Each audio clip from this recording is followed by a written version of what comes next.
They call me Josh. And they call me Banks. And we are together, Odd Places Going Viral. And I'm glad they call you Banks because that is your name. Yeah, and I'm glad they call you Josh because that is in fact your name also, right? Although I didn't use that name, but yeah. Yeah. I didn't choose my name. I do choose that name to be called. So, Josh, so have you ever talked to somebody who works in the media and you've asked them this question, and the question is,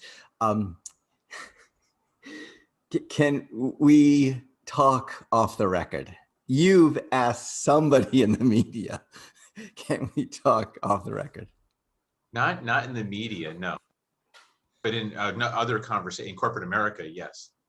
Yes. And what does that mean when it's off the record? That means I'm going to say stuff that's going to piss you off, offend you, or screw something up. And I want you to forget it as soon as I tell you. That's what it means. Then why do you tell it? Why do you tell it to begin with? You shouldn't. Look, I'm not defending the use of off the record. I don't think that should exist. I think everything should be on the record. All right. So wait a minute. Hold on a minute. So how then do you get somebody to be upfront and honest with you without them saying, you know what, I can't respond to that because of my legal, ethical. Bingo. I can't be honest because that's not my job description. That's what you're saying, that I'm not allowed in my capacity as a public official or as a celebrity to be honest with you. Okay. So let's say, an aide to the president of the United States, and that person is privy to a lot of information, and he or she cannot. I mean, that's private. I mean, then don't divulge it. Then don't say anything. Then don't say, "Hey, I can't respond. I don't want to respond to that." Right. Just say I can't respond to it. That's being honest, isn't it? I'm not allowed to respond to it. Okay, that is. So I have been in the process of about 3 weeks, 3 weeks, looking for somebody in the media, writer, editor, somebody who would talk about what it's like to be where they are in the media, and talk about that in the sense of where we are in our polarized world, where we are in where we are in bias, when we write.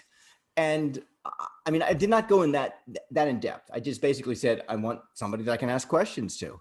And I even have friends that I've reached out to, and I've asked them who are writers, and it's like they don't want to talk about it. They don't want to talk about it in public. They might talk about it backstage, backstage. They might talk it personally with me.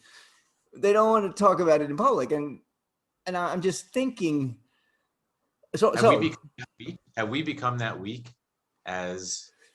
Yeah, it might be. I don't know. I don't know what the decisions are, why they can't. They're unavailable. Unavailable. It seems to be the right word to use, and that could mean anything. Yes, I don't want to be in public with the way COVID is. Yes, I've got something else I'm doing. The simplest answer is I've got something else I'm doing already booked. I don't want to be out in public. With the way it is. I always say I'm doing my hair that day, and that pretty much takes care of your hair joke. You have to have at least one hair joke in every single podcast now. Odd Places, there's one hair joke that comes. Well, sometimes it gets a little hairy in here, so what are you gonna do? There's two. So I reached out to a friend of mine who is a writer who I know, and I said, hey, I've reached out to over a dozen writers, and the door is being slammed in my face, basically. Is there something out there I'm not seeing? Like, is there something like the world is so polarized that press don't want to be out in public? I mean, I'm just thinking, I don't know. I'm asking the questions. Right. Is it that fake news or news has become labeled fake, and that ugliness that goes around with it is making people want to hurt? Or do what happened at the insurrection with the CNN news cameras got beat up by some insurrectionists. And then at the end of my little asking a question, I said, I said, hey, of course it's off the record. Just so that he could fill me in and say, Banks, you're right. The issues are out there, and that's why no one wants to be in the public. And I'm like, okay, got it. Huh. It's still a shame. I still feel like we're so afraid of our own shadow nowadays. Like, we don't want to say anything wrong. We don't want, like you're not leading an insurrection. You're not asking them to come out to some crazy event. You're talking about having a discussion, a real open discussion, right? That's what I want. I want us to ask questions. You're not drawing their blood. You're not going to take your firstborn.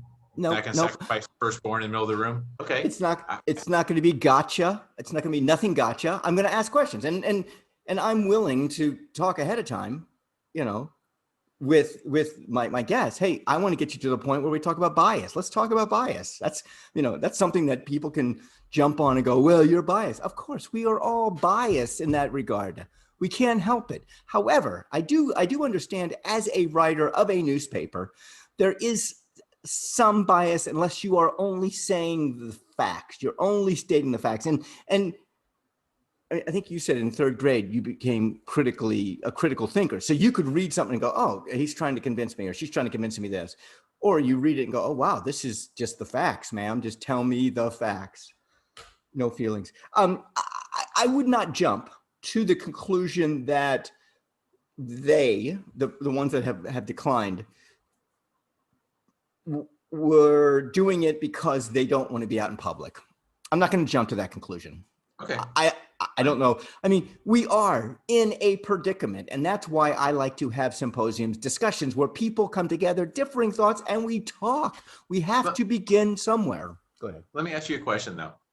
The civil discourse you're talking about, Mm-hmm. do you agree that it does require some degree of bravery or courage to come out and really be part of a big discussion like this without getting offended, without making it political and making it,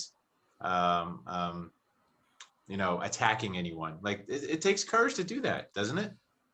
It does. It does. I do ask people to come with an open mind and be willing, encouraged to discuss. You do not have to. I'm not forcing anybody to. It's open for everybody. And it's just a way to get us to talk. You're right. That is a bold state. That is bold when nowadays you come out in public. Okay, that's pretty bold. Some people are like, okay, for whatever reason, I'm going to do it, or I don't know if I want to do it. Got it. 2, to voice your opinion in a setting.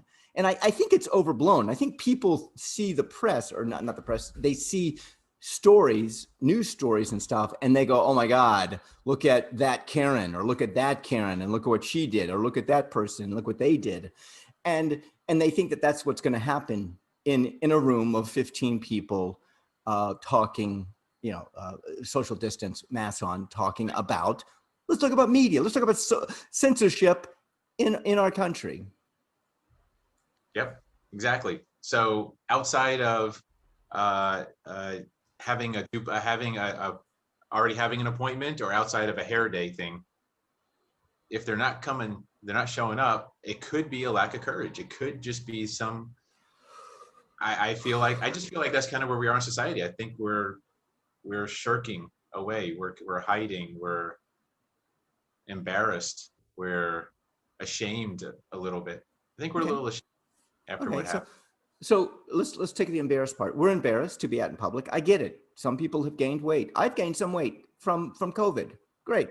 I've gained some weight. So, I mean, that's one issue. And that's something that I have heard from women, friends of women, who have said, she's not going out, or she's not dating, or she's not doing anything because she's gained, 7 pounds during COVID. Got it. Okay. Courage. Is it that we don't have the courage to go out because of what's going on in the pandemic? Got it. That courage to say, you know what, I'm going to wear a mask. I'm going to do what CDC says I should do, and I still want to communicate or connect with a tribe, a community. I got that. Courage to come out. Now, this is another step above that. Courage to come out and talk about issues that piss people off. Yes. Yeah, that's a lot of courage. You're right. Maybe I'm asking too much. Maybe you and I need to do a sit-in at one of the news stations here local, and until like a reporter's got the chutzpah, let's call it, to sit down and have an open discussion. Hey, what do you think? What do you think I'm trying to do for the last 3 weeks? Oh, but I mean, like a sit-in, like block the entrance, like sit there and sitting there, get in the way. And say, hey, who's willing to talk? Who's willing to actually, put on the big boy or big girl pants, and let's go have a real discussion. Sorry, this kind of shit really bugs me. It could be many things. I don't want to jump to conclusions, but however, it could be many things. And if my friend comes back with me and gives me, off the record, then you and I can sit down and we can talk about it and go, hey, guess what? Whatever. I don't know. I don't even know the answer. By the way, by the way, I'm Banks. I'm Josh. Odd Places going. I roll. Boom.